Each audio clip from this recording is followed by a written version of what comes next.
मेरा कुछ सामान तुम्हारे पास पड़ा है, वो भिजवा दो।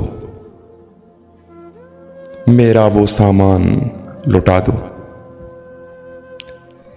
एक अकेली छतरी में जब आधे आधे भीग रहे थे,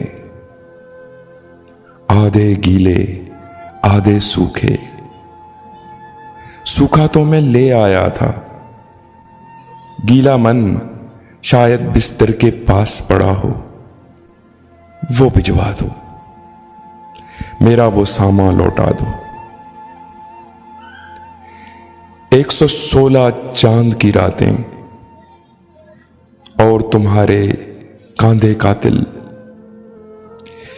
गीली मेहंदी की खुशबू, झूठ मूठ के वादे, झूठ मूठ के शिकवे भी सब याद करा दूं, सब भिजवा दो।